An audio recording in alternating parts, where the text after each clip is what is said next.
नमस्कार दोस्तों, स्वागत है आपका हमारे YouTube चैनल वैष्णवी शिक्षा क्लासेस में। आज हम फिर से एक बार बात करेंगे बारिश पर। हमारे धीरज का इम्तहान ले रहा है बारिश का मौसम। यह मौसम मनुष्य को सामंजस्य बैठाना सिखाता है। बारिश के नहीं रुकने पर बढ़ती बेताबी को आपने महसूस किया होगा। पानी से भरी सड़क पर गाड़ी की रफ्तार बढ़ाकर आगे निकलने की जल्दबाजी भी की होगी। अपनी सुविधा के साथ हम ठहरते हैं तो वह समय विश्राम का लगता है और तब विश्राम अच्छा भी लगता है। उस समय हम सहज होते हैं।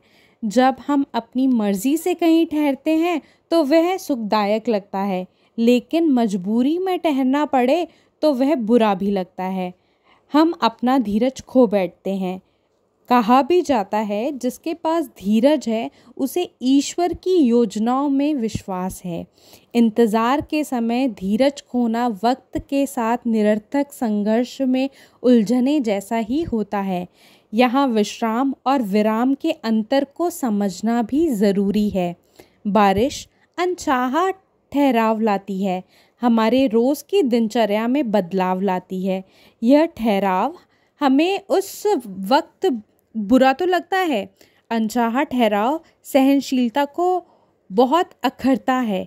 कहीं निकलना हो तो बारिश के ठहरने तक इंतज़ार करना पड़ता है। इसीलिए वर्षा काल धीरज रखना सिखा सकता है।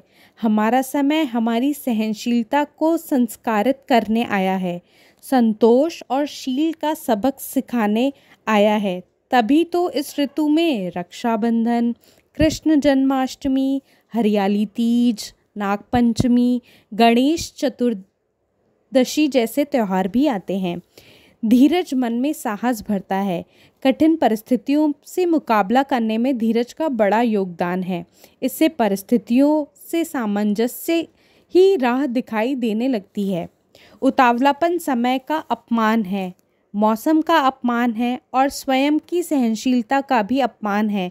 यह जीवन में कठिन परिस्थितियों से मुकाबला करने की सीख देते हैं। अच्छे व्यक्तित्व के लिए सहनशीलता भी ज़रूरी है। बड़े बुजुर्गों की वाणी, अबोध बालकों की बोली या मानसिक रूप से विकलांग लोगों के शब्द कर्णप्रिय ना हो, तब भी सहने की प्रवृत्ति रखनी चाहिए। सहनशील होना एक ऐसा गुण है जिससे जीवन का वास्तविक विकास होता है। आज हमारे जीवन में दुख और तनाव हावी हैं, लेकिन हम थोड़े से कष्टों से शीघ्र घबरा जाते हैं, क्रोधित हो जाते हैं, क्योंकि हमारे भीतर सहनशीलता का अभाव है। हमारे धर्म ग्रंथों में भी धीरज के कई उदाहरण मिलते हैं। इनमें बताया गया है कि सहनशीलता हमारे व्यक्तित्व को निखारती है। सहनशील व्यक्ति अपने जीवन में नहीं प्राप्त होने वाली वस्तु को भी सुगमता से हासिल कर लेता है। बुद्ध, संत कबीर जैसे कई संत हुए जो शांत और सहनशील बने रहते थे।